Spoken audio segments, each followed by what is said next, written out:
It's time for another hieroglyph. So this one is obviously of a bird. Sometimes people call this a vulture, but it's probably actually not really a vulture, but a bird of prey of some kind.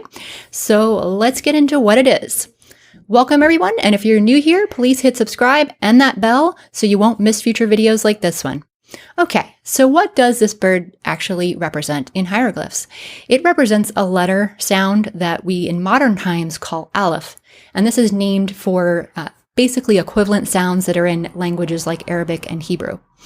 And this sound is one that we don't distinguish in English, really. We think that this sound in Egyptian was essentially what was called a glottal stop. So a glottal stop is that kind of sound that you make when you tense your throat to stop a sound from coming out. So for example, in English, when we say uh-oh, we end each of those parts, uh-oh, by clenching our throat to stop the sound, especially in the before we say the o. And that's a glottal stop that we're using.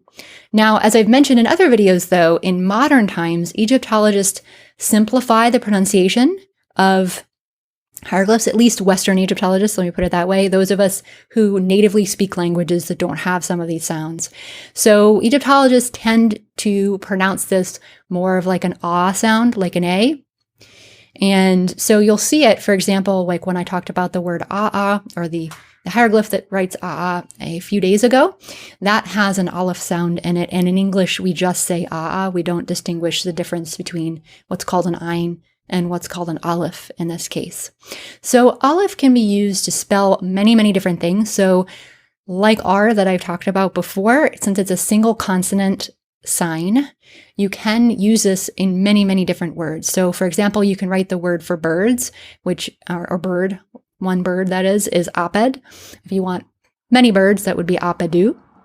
You can also spell many other words such as that I mentioned before, great. There's also words like to see, for example, which is ma'a.